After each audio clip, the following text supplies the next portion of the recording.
Okay, perfect. All right. Well, for anybody that I've not had the pleasure of meeting yet, my name is Sarah Kendall. I'm with BC Solutions Consulting. We have been working with Beacon super closely over the last 6 months or so, getting everything set up, getting the first round of communities live in the database and with all the different Unity add-ons. And then also, of course, getting you guys set up to join in all of the fun here just yesterday. So you should have access to Unity 1, Voyager, Great Cafe, all the good stuff. What we're going to be focusing on today is PayScan. So entering and processing purchase orders and invoices, and what kind of your role in that is as we work through any expenses. I know that a couple of things change with Beacon's transition over to this new environment. So for all of the Arlington teams joining us today, I know that there might be a couple of changes. So just feel free to jump in, use the chat box if you have any questions, anything like that. It's as fun as it is for me to just sit here and talk. I'm totally fine with any interruptions at all. I want to make sure that you guys are getting what you need out of this time today. Okay. Within Voyager, I have a couple extra roles. I'm over in our test database here, but the main spot that you'll end up going to is either your PayScan Finance Manager or your P2P Finance Manager. One of those two is going to get you to the right spot where you can enter and review all of your purchase orders and your invoices. Now remind me, have you guys been using a purchase order system already? I think you had one with Beacon kind of separate from your last Unity database, right? Yes, we did have a PO system for anything that was over $500 for Make Ready. Sarah, Yep. I'm sorry to interrupt, but yeah. One is asking for permit to enter to the call, please. Oh yeah, you got it. Yeah, sorry. No worries.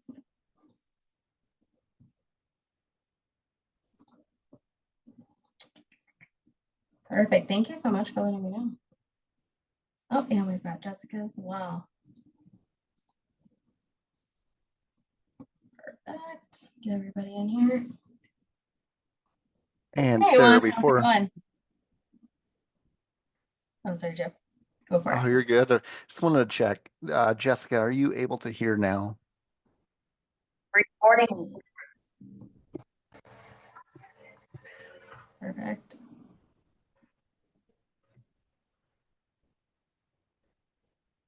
Sounds good. All right, and we have Louise joining us from the waiting room as well.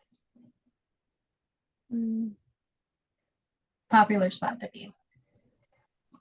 Perfect. All right. So within PayScan, which is Unity's just purchase order to invoice processing, we have what's called workflows, and our workflows are the way that kind of determines which approval tiers invoices have to go through, and the same with purchase orders, right? So do they need to be approved by a regional manager and a property manager? Do they need to be approved by an accountant? Right, so we've got all of our workflows already configured in the system, and I'll pull up just a real quick report here so you can take a look and see what those are looking like. How's it going, Juan? All right, Sarah. For some reason, I couldn't unmute myself, so. Oh, no worries. No worries. All right. So I'm just pulling up our workflow setup report so that we can take a quick peek at the big picture, and then we'll look at how to navigate through everything. But I find it's a little easier if you see where you're headed at the beginning of this. So Beacon / Arlington, whole gang here, has one main workflow for purchase orders. And this is where we're going to start off really the vast majority of our purchases. In fact, if purchases are entered at the invoice stage and they don't have a purchase order attached to them, one, I think it's most of our different types at this point, right? That are going to kind of flag and say, hey, you're missing your purchase order. Go ahead and get that linked up, right? I don't think there's been any changes to that lately. We only changed something in this workflow is that it doesn't go through a controller unless the amount is above $5,000. Yep. Perfect. And we've got that built in. Excellent. Okay. So what we're looking at is the beginning of all of our purchase orders starts with that data entry, right? Who are you making a purchase from? How much is it for that you'd like to request approval for? What is it you're ordering? All the fun details. And from that point, primarily it's going to be our property management team that's getting that information entered. But the option is there for like regional managers or CapEx team members to also create purchase orders as needed. Once that purchase order information has been entered, it will move to the next step of approval, which would be our CapEx approver. Should any review or update need to be made at that point, they can get everything moved on to the Beacon AP review. And from there, our Beacon AP review team can actually go ahead and approve it up to $5,000, just like Juan was saying. If it's over $5,000, it'll escalate to our Beacon controller. And once they approve it, it is finished. Done, done. At any point, that purchase order can be sent back to the data entry step. And it would have any notes like, hey, maybe we aren't approved for $3,000 worth of microwaves and we need to do $2,000 instead for now. You would be able to get that information, get a notification that you need to make an adjustment, go in, make that tweak, and then resubmit it for approval. It's a great way to make sure in advance that all of your purchases are A-okay. You won't have any surprises anywhere down the line. And the good news is that you don't have to do all the work twice. Once you get to the invoice register stage, which is just an invoice, right? Everybody likes to throw extra words in every once in a while. They want to sound fancy. Once you get to the invoice stage, we're able to take this open purchase order that exists in the system and marry it to that invoice as it comes in. And it's going to pull over all the data entry you did. And it will allow for that invoice then to just go through the approval for payment is really what it is at that point. Purchase is already approved, the items, all of that. We're really just working through the payment side of things now. So if there's any other data entry that needs to occur, maybe on the invoice there was a late fee for something that we needed to talk through or something along those lines. The paint came in $20 higher than we expected, right? You'll have that chance to make any of the tweaks. And from there, we'll go to our regional manager for review. Excuse me. I'm so sorry. Jessica's waiting to Sure. be Yeah, she's allowed no into waiting the room. conference.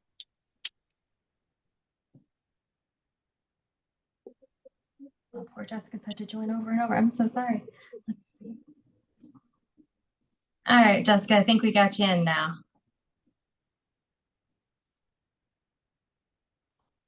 Perfect. Okay. On that initial approval for the invoice, if everything's matching pretty well, it can actually just go straight to the Beacon AP review. It'll automatically show that option in the workflow. But if it's over $200 or 10% outside of that budgeted amount that we're looking at for those GLs, it will escalate to our regional managers for review, at which point they'll be able to get eyes on it, make sure everything looks good, and then send it over to the Beacon AP team. Again, this is really for the payment side of the approvals. So that's why we're wanting to double check against budget. We're wanting to just make sure that everything's looking good so we can get it. From the Beacon side, it goes over to Arlington, and Arlington will get it approved and cut the check. They have, again, any chance along the way to send something back to that data entry stage should any changes need to be made. But for the most part, you'll see things running through pretty smoothly. that's going to be our main workflow, but we do have two others. We have what's called preliminary and one for like utility management. I don't think you guys will need to do anything on the utility side as far as the Yardi Energy Services piece of it.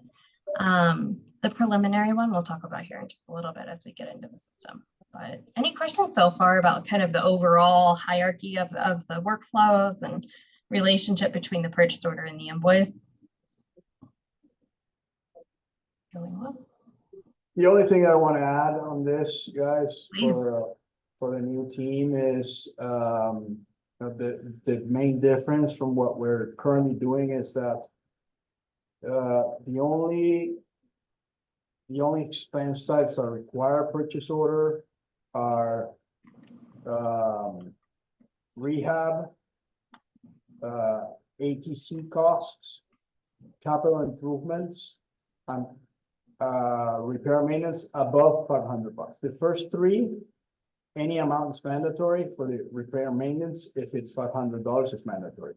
And the difference is instead of you guys sending us, quotes or anything like that to get the PO approved, the actual request is the creation of the purchase order from the team, and then it goes through workflow, and we'll get it, we'll get it approved. If there is a quote, you can attach the quote to a purchase order. That just makes it a lot quicker instead of just us receiving an email and then we having to actually create the purchase order. The actual request comes from the on-site team through the purchase order, and then we get into the process to actually approve it, and you guys can request the work once the purchase order is approved. That's the only thing that I want to clarify. Thank you. The rest is pretty much the same as it's currently working without the new Yardi, but the main difference is that one. The requisition is the requisition of the purchase order now gets substituted with the actual creation of the purchase order from the outside team. Perfect. Thank It you. sounds like it'll make it a lot easier just to all stay in the same system, and you already have a head start on all of your invoice coding and everything like that for when it comes in. So I think that'll make it a really easy process overall. Yep. All right, I want to, I'm gonna open up kind of from y'all's view here so that I can show you where in the system are we going. I want to make sure I get that right role here. So when we're looking at our, when we're looking at our roles, again, your list will look just a little bit more streamlined than mine. I'm in here as like a test admin, which just means I get everything. You're going to be looking for that P2P finance manager. It stands for procure to pay, right? Just Yardi's suite of products that'll get us kind of through the whole purchasing workflow. Once you get here, first place you land is your workflow dashboard.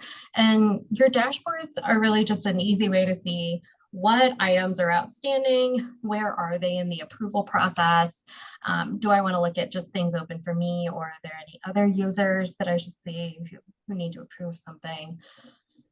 We'll pull this up once we have a little bit more test data in the system.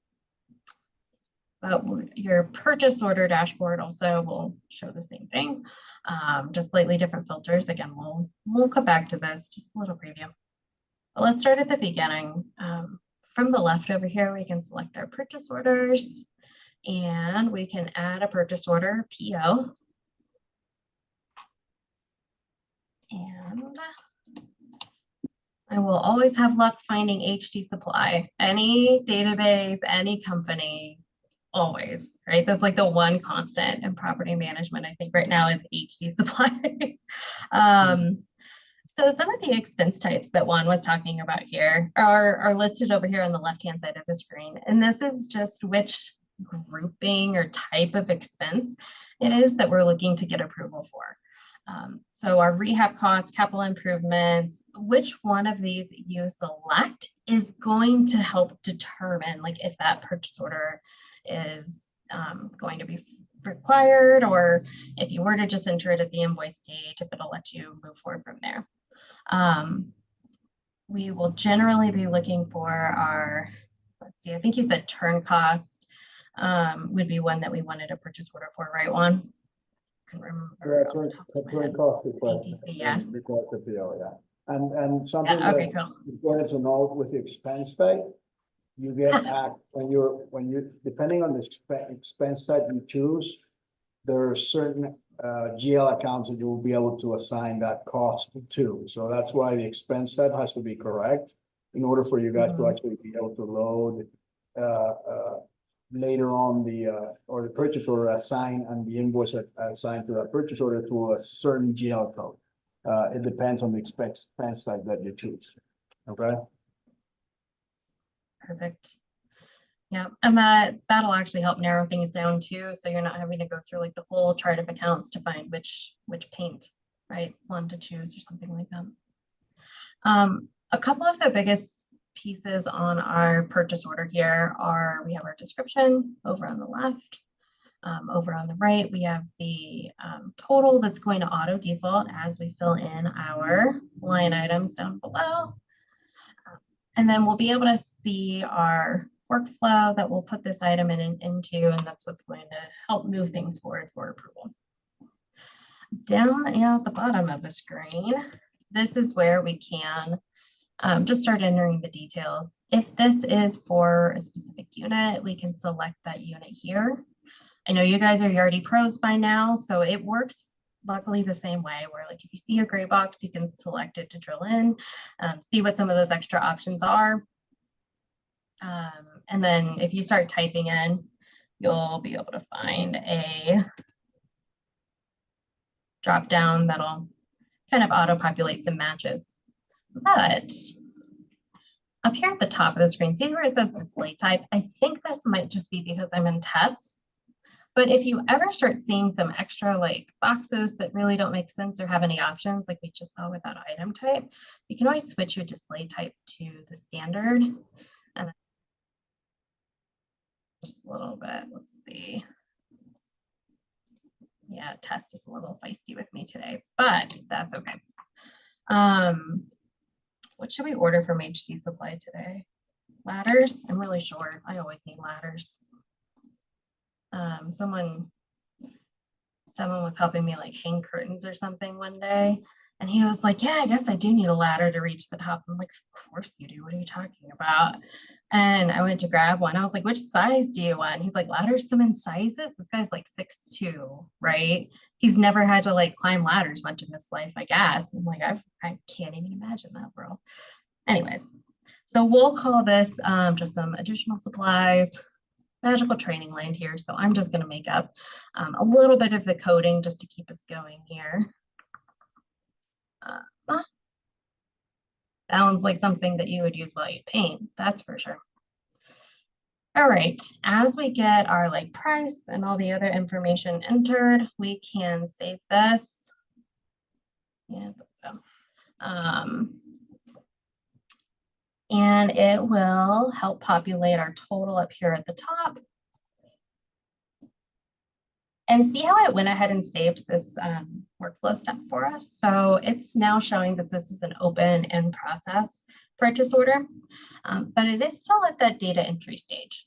So one thing that I see commonly kind of when people start out with purchase orders is you can do all this work, but it won't actually go anywhere yet. You do need to select the next step and move it forward to that next stage of approval. Now, if it's CapEx related, we can select the CapEx route. If it's just for our AP team, we can go that route to get things going to the next step. But the reason that Yardi does that, there is a reason behind everything. Maybe you have like a big order that you're putting in, or you need to talk to the vendor one more time for a quote or something along those lines. If you needed to come back to this purchase order at any point, we'll be able to find it. And that's why it doesn't automatically just push things along for approval, because it's a lot of data that you might have to enter at once sometimes. It'll just make things easier for you to be able to kind of save that and get back to it at any point. All right, but let's say this one's boring. We'll just do our ladders for now. We can select this next step drop box. And 1 second, Sarah. Here in the description. Yeah, please. Yeah, here in the description Yes. is where, on the description on the actual line item at the bottom, that's where you would have to enter the current setup that we have, the 3-letter for the expense. And then after the 3-letter for expense, you will need to enter, I think it's any description after that. Because in this case, you do not have to put the unit number because the unit number is already there on the previous column. And once we import it into the invoice, you'll see how it's being brought to the next. So in this case, for example, are you gonna tie this PO to an invoice, Sarah? Well, and I can just kind of make up a code for the moment so you can see Yeah. that process. Let's do, let's say that the code is EXP, and then it's, yeah, it's fine. You do dash ladders, they'll see how that is brought to the invoice. That's fine, okay? Sounds Thank you. good. Absolutely. Thank you so much. It's been just a second since I made purchase orders in your system, and so I cannot assume that I'm remembering every piece of the policies. So I always appreciate you being able to help out with that. Okay. So I saved that. We've got that updated. Now we can move it forward to our Beacon AP team for review. If for some reason you're like, I did all this work, I found a ladder in the back room, I actually don't need it. Or I put on my heels today and I'm tall enough and I can reach it, whatever.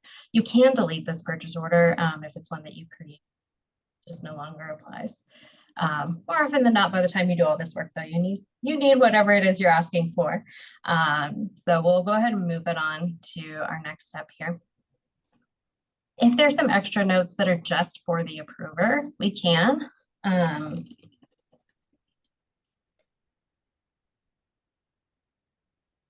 That part won't necessarily show up on the purchase order itself if you were to print it out or something like that, but it's just handy for whoever you're sending it to.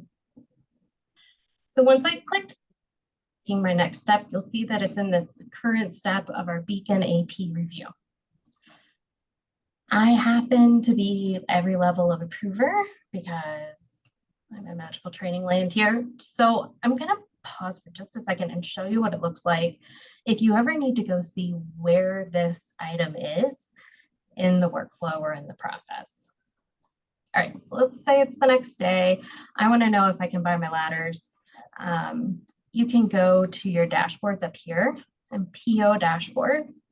Fun fact, if you right click, you can also add this to your favorites and it'll just hang out over here for you. If you wanted to, you could always narrow things down by property. Maybe you have access to more than one, or I know this unit was included in it. You can select open purchase orders, all meaning that it includes open and closed, or just closed ones by clicking no, because why not? Let's just mix up the filters a little bit. You can enter additional dates. The thing is, there won't ever be too terribly many purchase orders open at the same time, right? The purchase order is just that initial approval step. So as things are getting approved, you should only need a couple of filters to really ever narrow down what it is that you're looking for.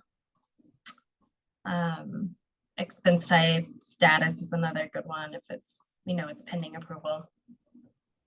And then over on the upper right, you do also have a couple of quick links for if it's been paid or which is linked to an invoice, not paid, so forth. I only have one, so that's easy enough. Once I click find, you can get a little preview of what that purchase order was for. And then you can always click the PO number here to open it back up, see all of the details. Okay, before I keep going, so far so good. Any questions about anything? Anything in the chat here?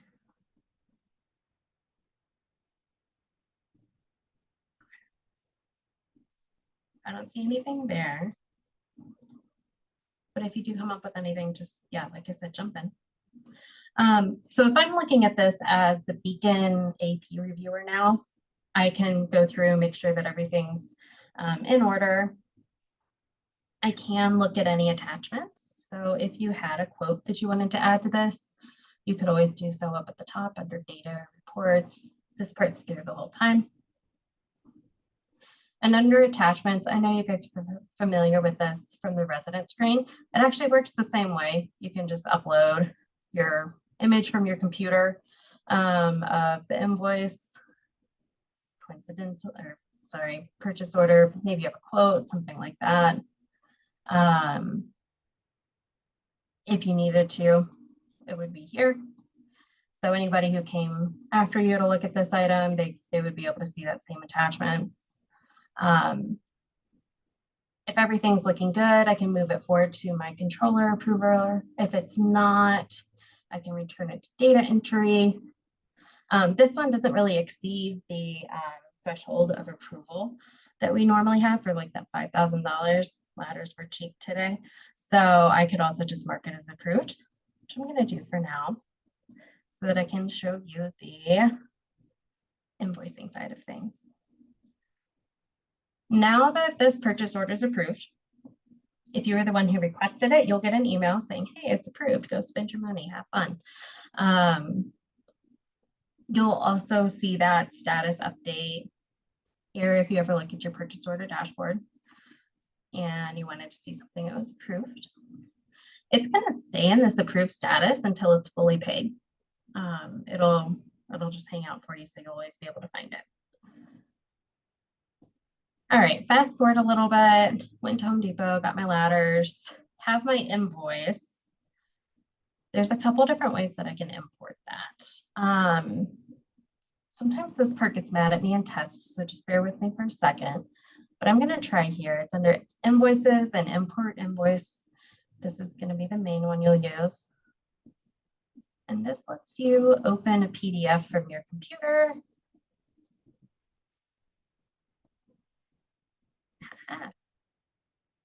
All right, it's going to kind of auto insert this barcode here. And this is just telling the system that there's a new batch, quote unquote, of invoices being entered.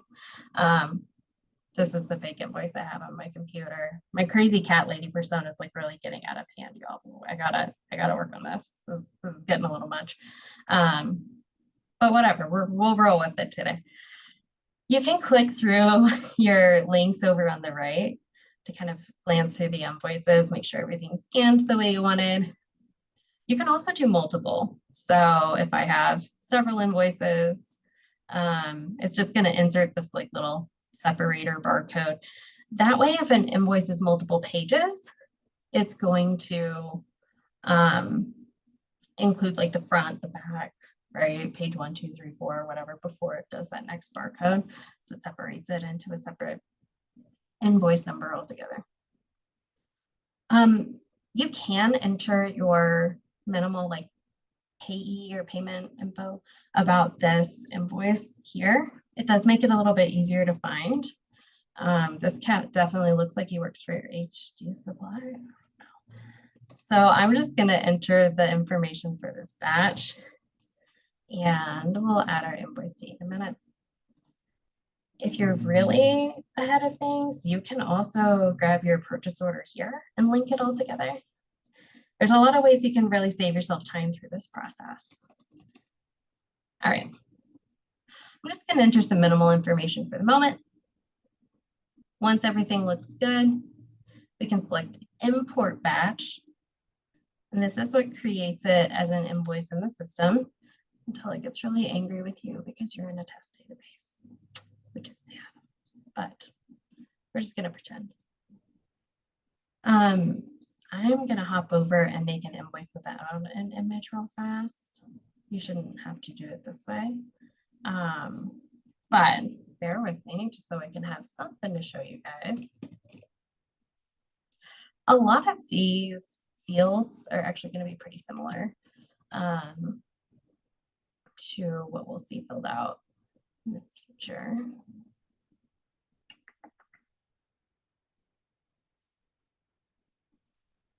Oh, it's not going to let me import it. All right, that's okay. I should be able to find one here.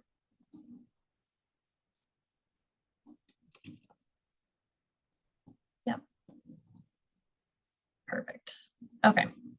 So once you import your invoice, we can find that over at the invoice register dashboard. This is really just like all invoices that are in process, right? Wherever they are in their approval stage. You can use this for some easy reporting too.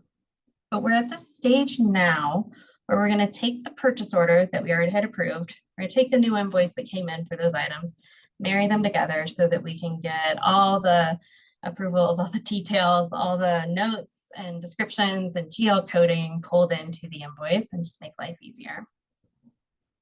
So I'm going to hop down to the bottom of my screen here where we see our control number for our HD supply invoice that I was just creating.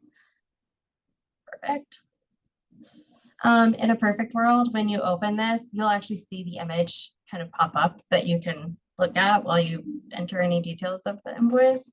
It's helpful to kind of know what invoice you're working on, but it was fake anyway, so that's fine.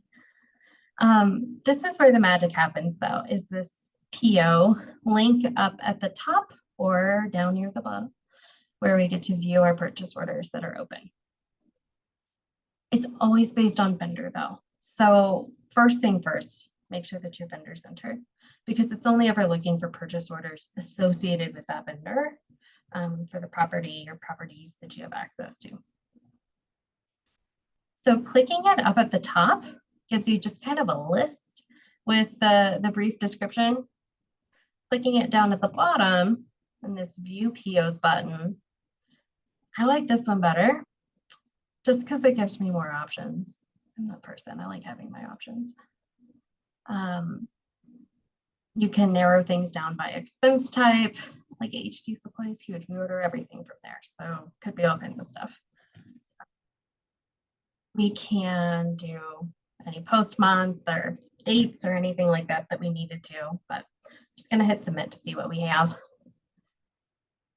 This is where you'll see that expense ladders description that we entered. You can open the purchase order itself if you want to see some more details. And you can really see all the description from this item all the way across here. And if there were multiple line items or multiple rows, maybe I needed ladders to this GL, and then I ordered paintbrushes to a different GL and actual paint to another one and painter to another one because I bought the ladder for someone else, why not? All of those would show up on separate line items. I'll run through one of those next just so you can see that scenario here. It turns out really helpful in the end of being able to track your open expenses versus your completed or approved expenses too. All right, so we're gonna just grab this line item, which is select over on the far right.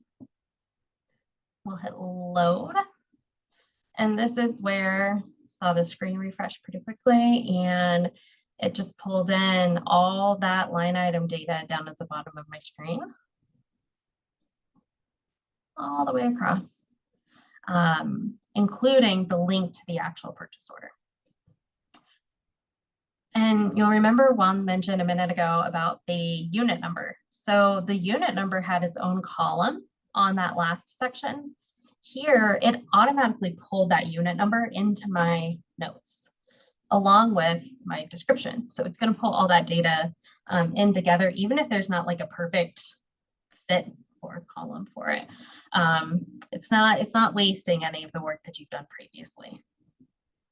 So at this point, it's just double checking like, hey, did we actually get invoiced for 2 ladders? Was it actually $75? Was there anything else on there we needed to try to account for? What is the invoice number? Super complicated, I know. And over on the right again, we have our workflow, which this part is associated with getting it to payment, right? So I'm feeling pretty good about all of this. Just because that's training land, I'm gonna push these 2 kind of extra fields up to the top. It's not usually gonna do that for me. But yeah, I figured I'd use this invoice before. There we go. Okay, so I pushed through that error pretty quickly just so I can show you the full process, but it is going to let you know if there's a duplicate invoice number for that vendor in the system. So it's going to help you not end up paying the same expense twice. Then you have to call and get a refund and all that. Just like a purchase order though, even though I've done my data entry, it doesn't really mean anything yet.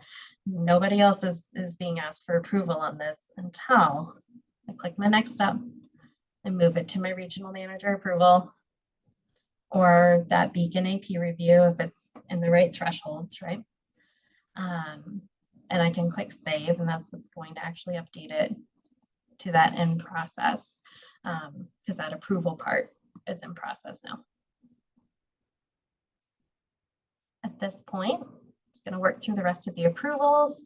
It'll turn into a payable down the road where the check's going to get cut to the vendor, or bill pay will just get all that information sent over as an ACH payment or check or something along those lines. And vendor gets your money and everybody's happy from that point, right? Easy enough. But there are a couple of other options. Like I mentioned, we could have several rows for several line items. You can link one PO to multiple invoices or multiple invoices to one PO. We can run through a few of those scenarios and some reporting next. But before we hop into that, anybody, any questions, any thoughts? How's the process feel so far? I just want to add something, Sarah.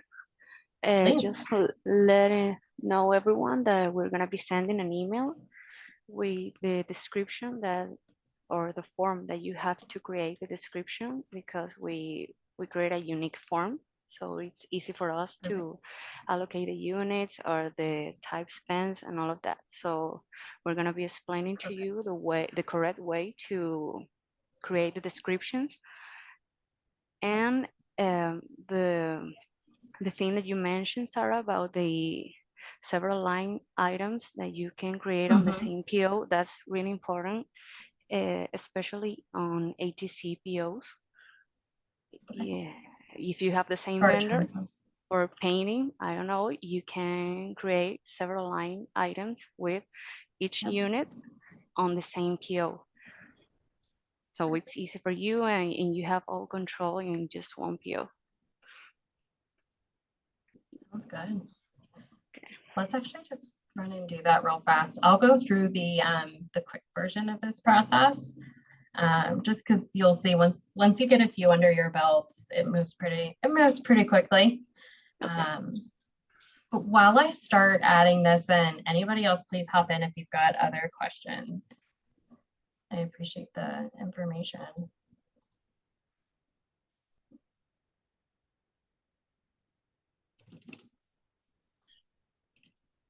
Gonna do a couple for Briar Hill here. Y'all are getting all the paint. Oh, we need it. That's perfect. Yeah, okay, there we go. It's doing my item type again, which is funky, so I'm just going to switch it back to that standard PO display type. There's extra fields up here for like order date, scheduled delivery date, right? It's not required. It's okay, you don't have to. It's just there if you need the extra reference.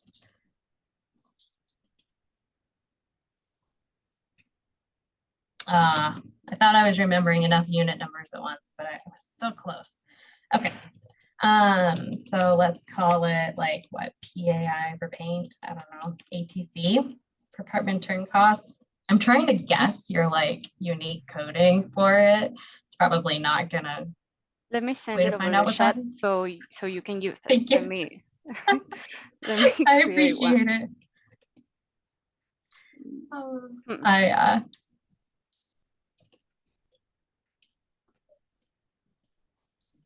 I can definitely show you the system part of all of this. What's the PO number for this one? I'm sorry. This one is, oh, it doesn't have one yet because I haven't saved it. So let me just drop in a little bit more info here. I'm gonna put whatever number. So. Yeah, Okay, let's see. Okay, I that- already there we go, sent that's to saved. the chat. This is what you have to put on the description. Let me know when you see it, Sarah. Ah, perfect. Okay, let me go load it here. So PO 279 is the one I just made. And I want to find the one that you're looking at. So I'm just going to go back to my dashboard and my PO dashboard. Did you also select the Sherwin-Williams one? No, I send you the description over the chat on Oh, the call. got it.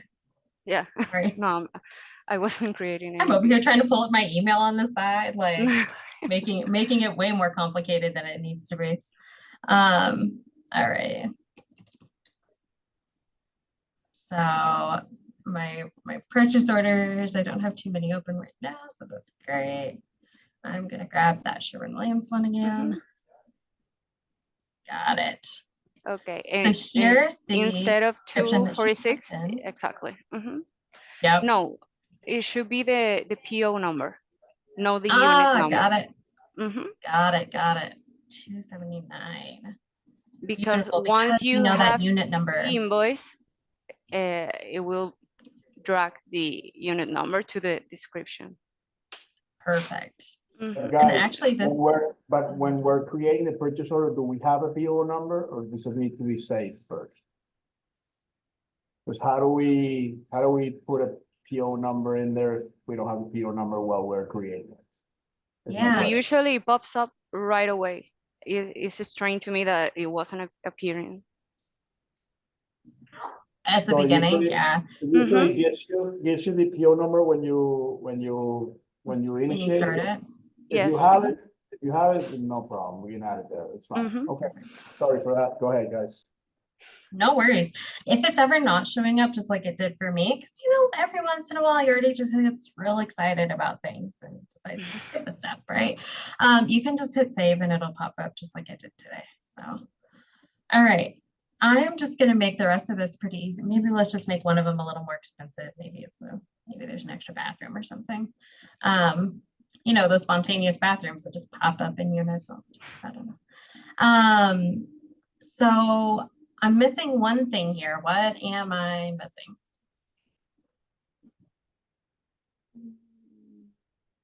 No pressure.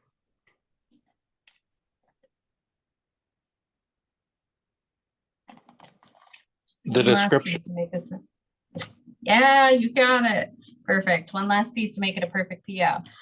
So we're gonna do P&T for 3 units, maybe? Is there a specific description you want here too, or is it just in the line items?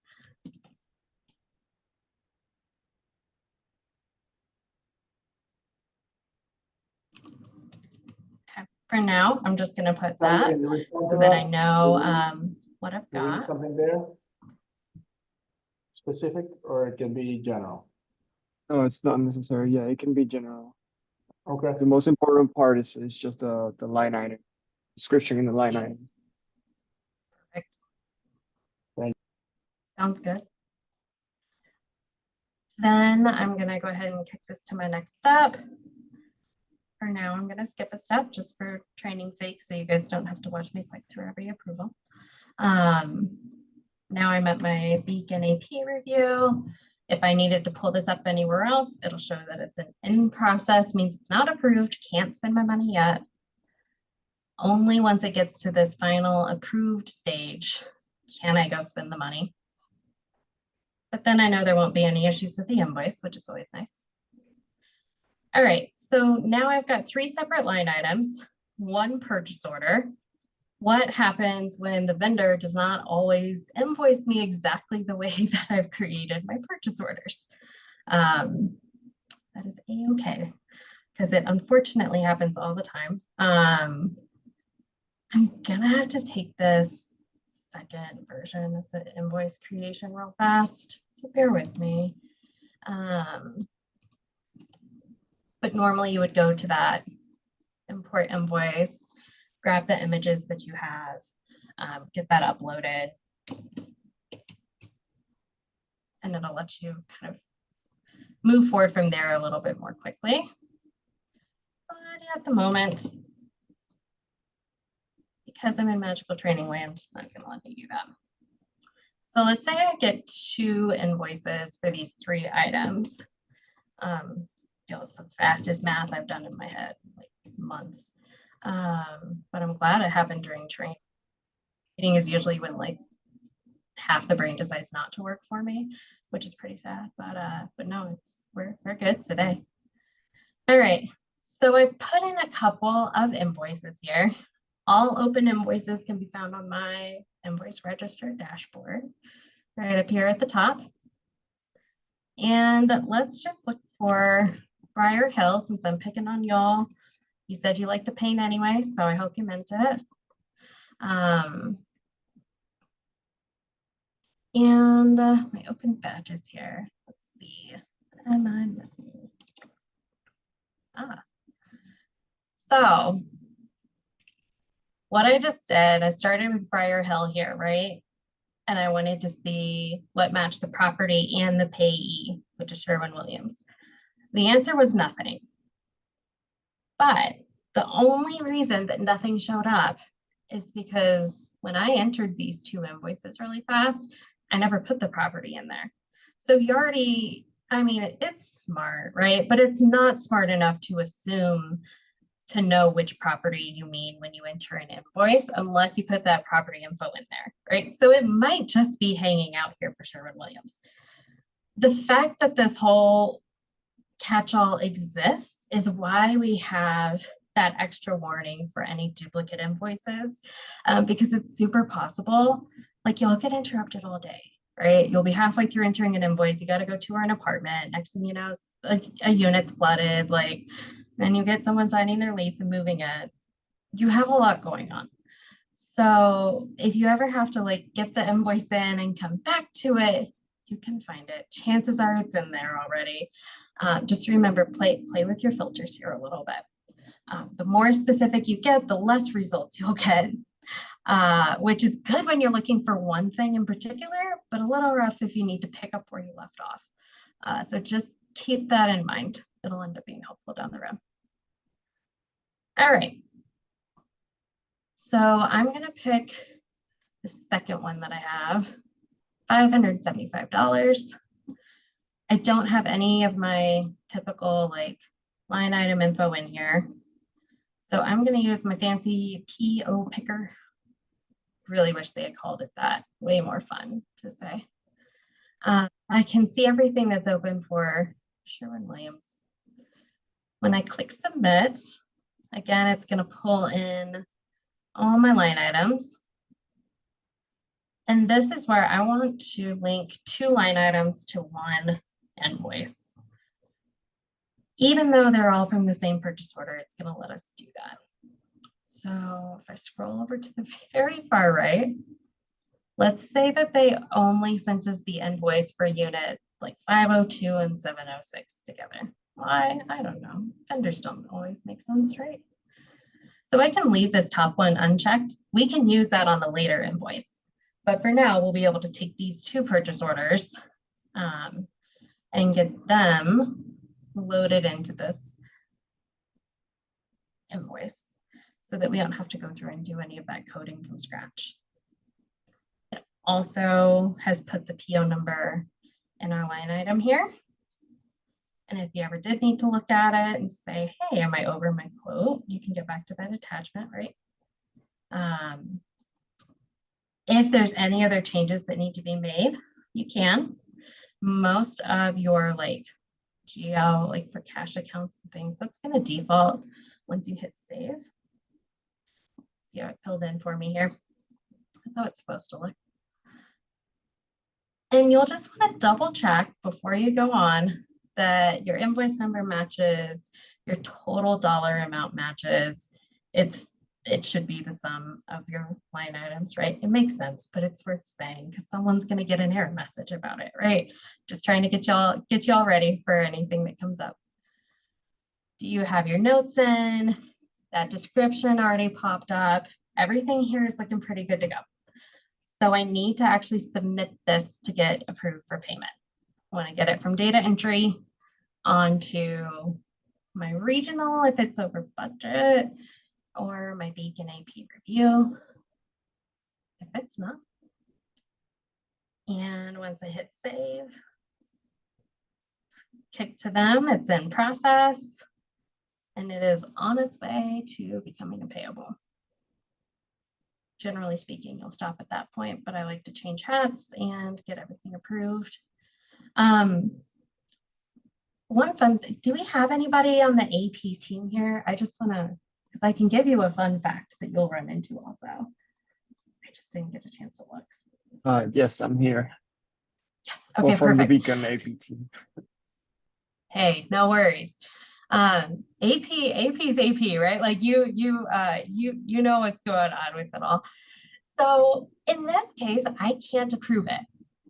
There's a security feature that's in Yardi for all invoices where the person that creates the invoice cannot be the final approver of that invoice. So like, let's say you were going in and you wanted to just help people get caught up on their invoice processing. That's great, but you can't be the final person that says that this is totally approved. And that's just a good security feature that Yardi has to make sure everybody's got their checks and balances in place. This was created by me, so it can't be approved by me. So I'm just gonna abandon this one and just leave it out there in our magical training land. But that's just, if you ever run into that, pretty good example. Okay, got it. Thank you. Yeah, of course. If you're ever wanting to know, like, who is this waiting on, right? You can go to your approvers tab down at the bottom of the screen and you know exactly who to call. You can be like, Juan, come on, man. I need to buy my ladders or get my paint or whatever it is. You'll be able to find out like whose queue this is sitting in for approval. And like, don't worry, Yardi's going to remind everybody. Everyone's going to get an email every day if they have invoices that aren't approved that are waiting on them specifically. So Yardi will definitely help you out with that. But urgent things happen. It's the property management business. So if you ever need to know who to track down, you definitely can. Okay, so what have we done? We've used 2 line items from that purchase order. Let's just open that PO again. If I were to go back to it now, I see that I have an invoice number tied to two parts of it. I don't for the last one. Now, if I were to go open that other invoice and try to use any of this, it's only going to allow me to use that one line item that hasn't been allocated already, right?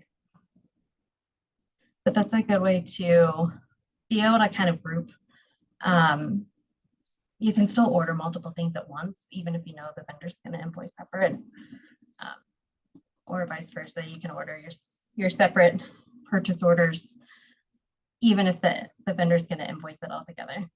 Because let's say these were both on one, right? You'll be able to link all those purchase orders.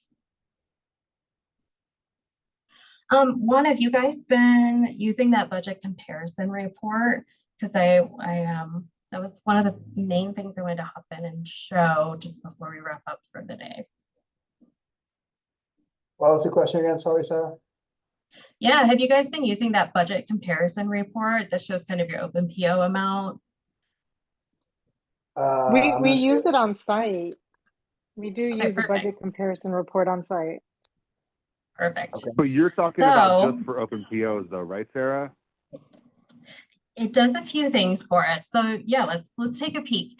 So your general, like your standard budget comparison report is only looking at payables, something that's already been pushed through the invoice stage.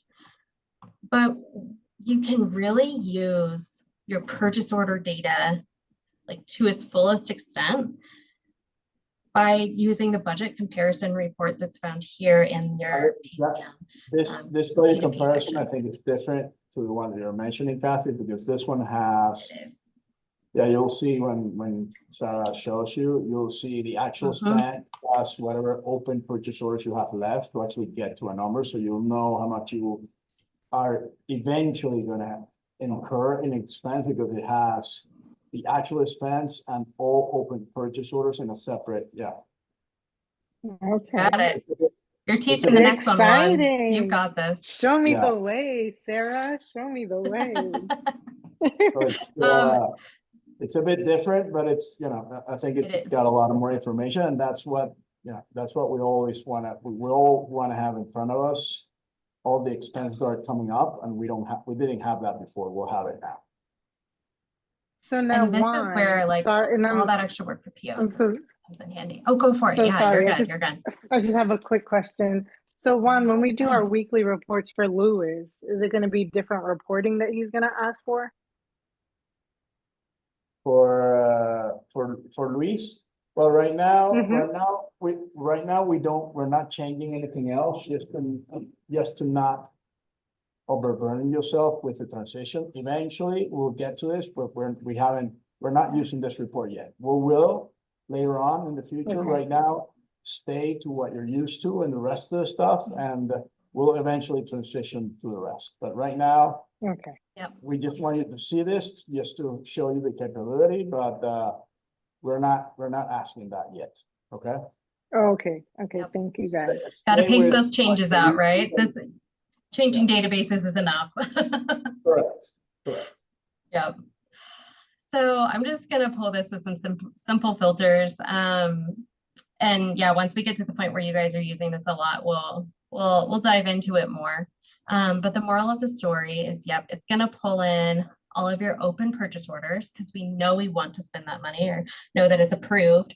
It's gonna pull in any open invoices, any unpaid payables, and your actual spend that's already occurred in the period to date that you pulled the report for, year to date.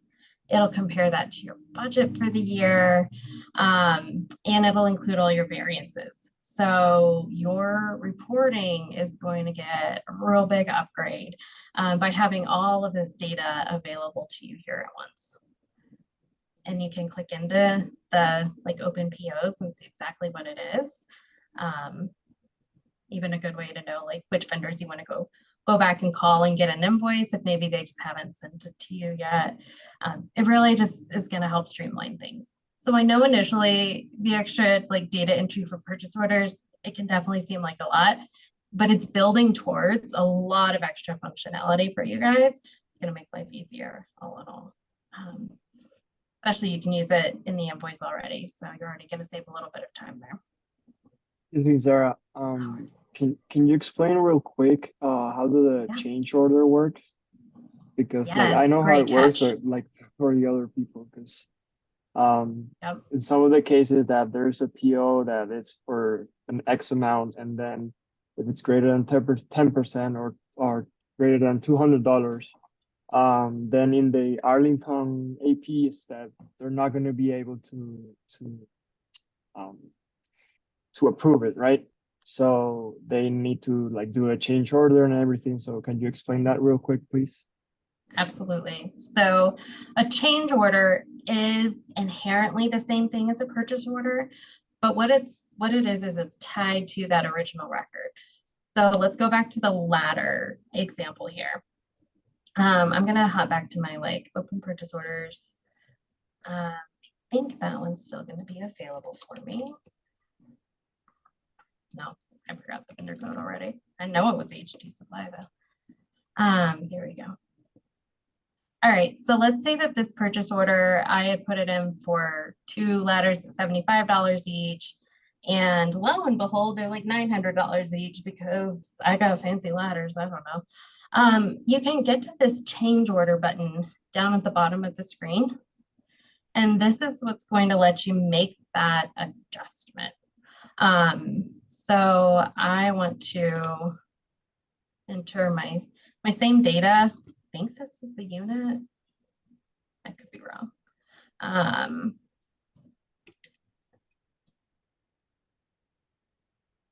Someone's not showing me a number yet either.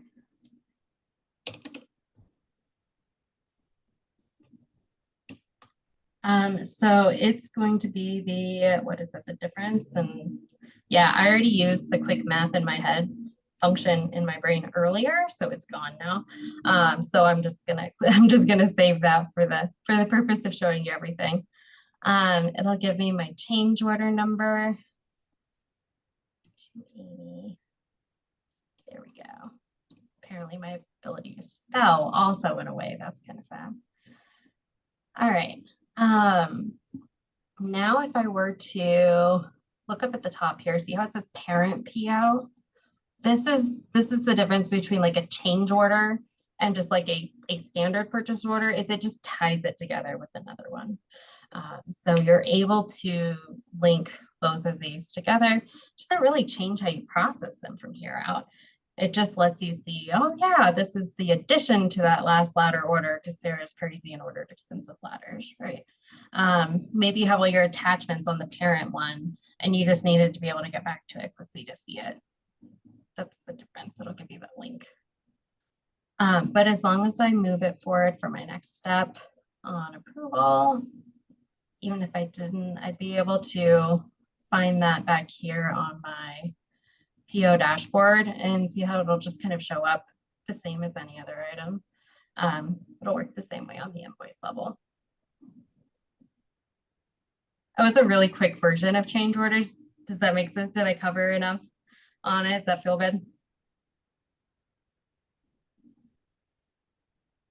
I think so, yeah. I mean, the only thing that I'm thinking is that like just to tie it when you get an invoice, you just have to like type like where the view POs button is. You have to tie them. That's it. Got it. So let's actually hop back to our invoice dashboard here and I can show you. I need it to be the same vendor. So this is one that I had already linked a purchase order to. It's in approval process already, but let's see if it's gonna let me. I wanna hop in and just grab another purchase order for fun. Purchase orders for everybody.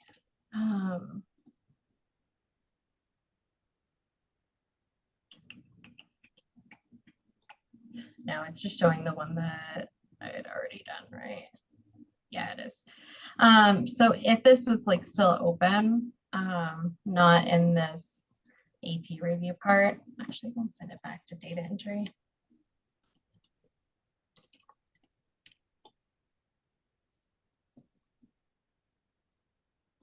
There's always a way around the system here to show you guys what I want to, at least when I've got all the access.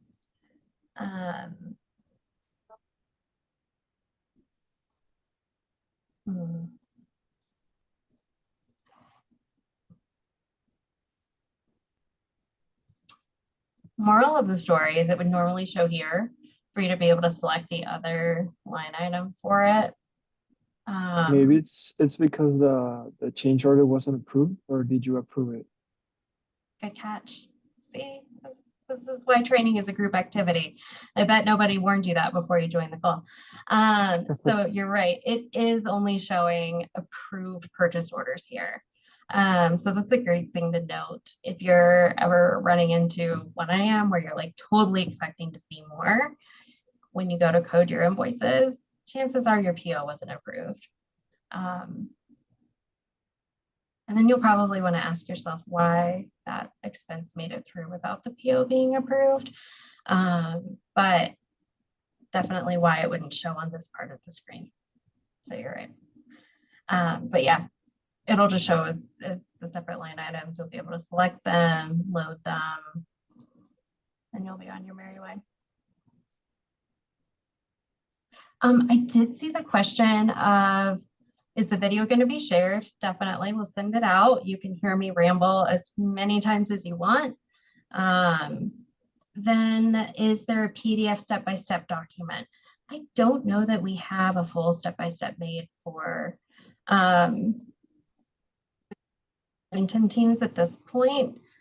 I'm wondering if that guide that you have with like the naming conventions, does it also have the step-by-step in it? Do you guys know?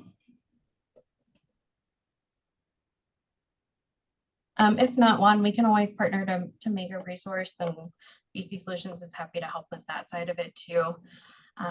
There are some training opportunities within Yardi through like the help center. I'm gonna warn you, it's a little like, you can tell somebody technical wrote this. It's just, I don't know, it's not super fun. There's no cat pictures for one. I'm just saying. But there are some answers to be found in here though, for sure.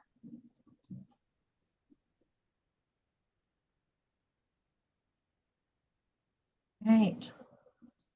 Well, I'll leave it open for a couple more minutes for questions, guys. I know that was a little bit of a fast run through, but I feel like we covered a lot of ground. So if anybody thinks of anything, let me know. If not, thank you so much for joining. You guys have a great day and weekend, and holler if you need anything. Thank you. Yeah, thank you. Bye. Yeah.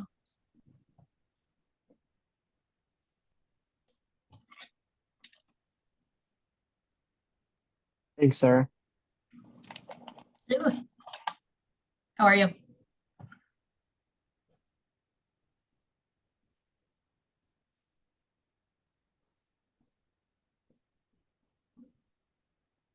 Any questions, guys?